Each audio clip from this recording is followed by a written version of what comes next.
Kita beralih ke informasi selanjutnya. Tradisi sedekah sawah di Banjarnegara, Jawa Tengah digelar dengan menebar belut dengan total berat mencapai 1 kuintal. Tradisi bertujuan menjaga ekosistem sawah dan kesuburan tanah.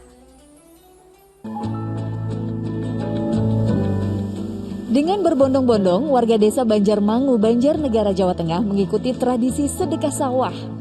Meski menggunakan masker, tapi yang disayangkan kerumunan tak bisa dihindarkan, mengingat warga yang begitu antusias saat santap tumpeng bersama.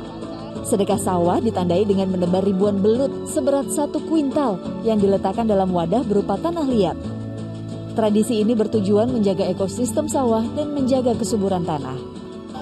Jadi sedekah sawah itu kegiatan tebar belut di sawah-sawah yang ada di Desa Banjarmangu agar kemudian terjaga ekosistemnya.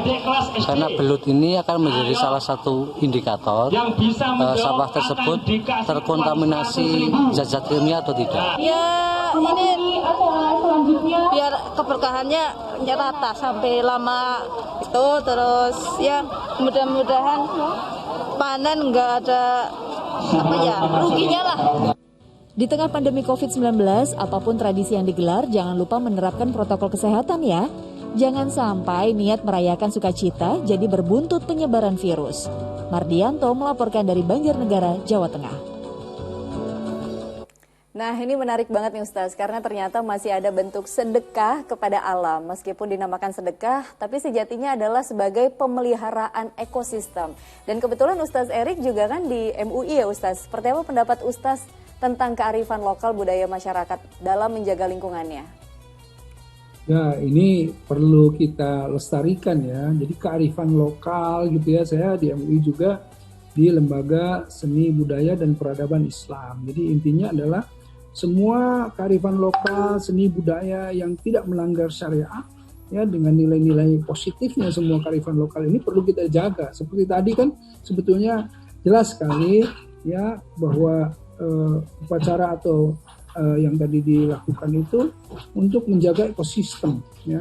Jadi itu penting sekali ya. Cuman tinggal permasalahan tadi yang disampaikan masalah kerumunan gitu karena ini dari pandemi ya, dan lagi buat anak-anak. Saya juga dulu kan waktu masih kecil masih banyak sawah, saya suka berburu belut gitu, saya suka nyari belut di sawah gitu. Ternyata kalau misalnya kita pahami, jangan sampai belut-belutnya itu habis karena dialah yang menjaga ekosistem dan menunjukkan bahwa sawah ini masih seger atau enggak, karena belut nggak mau kalau misalnya terkontaminasi tadi ya disebutkan. Nah, hal-hal seperti ini baik sekali dan insya Allah semoga dilakukan dengan prokes yang benar, dilakukan tanpa kesyirikan, dan insya Allah tadi kita lihat juga ya mereka-mereka yang berhijab dan lain-lain melakukan ini dengan gembira, dan insya Allah mudah-mudahan panennya akan berkah, panennya juga berhasil ya, juga bukan hanya di daerah sini tetapi di daerah sekitarnya, insya Allah, amin. Iya, tadi kan Ustaz juga bilang bahwa tradisi ini sepatutnya digelar tanpa kesyirikan. Seperti apa sih Ustaz tradisi-tradisi di masyarakat kita yang masih mengandung unsur musyrik gitu? Sebetulnya kesyirikan itu kan tipis sekali ya. Ketika jangankan tradisi ya, kalau kita merasa bahwa dokter itulah yang menyembuhkan kita, bukan Allah yang menyembuhkannya, itu syirik kecil. Jadi permasalahannya karena apa? Karena memang secara tauhid yang menyembuhkan Allah. Kita hanya ikhtiar datang ke dokter. Nah ini juga sama, tradisi ada upacara nih. Upacara ini sebetulnya untuk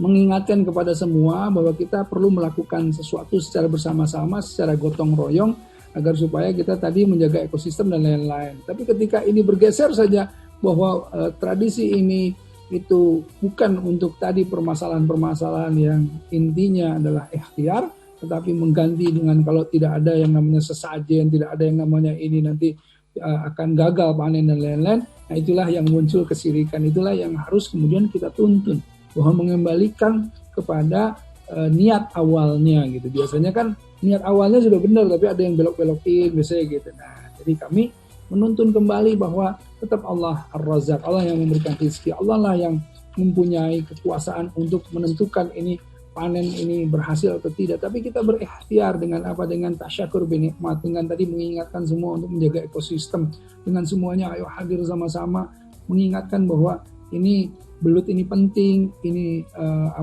harus dijaga dan lain-lain. Dan ini sebetulnya nilai positif kearifan lokal yang memang harus terus dilakukan, insya Allah.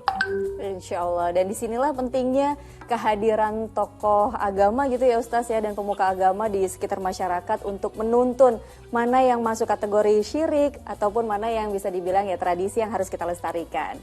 Alhamdulillah, terima kasih banyak Ustaz Erik Yusuf atas waktu dan tausiah yang diberikan untuk seluruh pemirsa Ajwa TV. Sehat selalu Ustaz. Wassalamualaikum warahmatullahi wabarakatuh. Waalaikumsalam warahmatullahi wabarakatuh.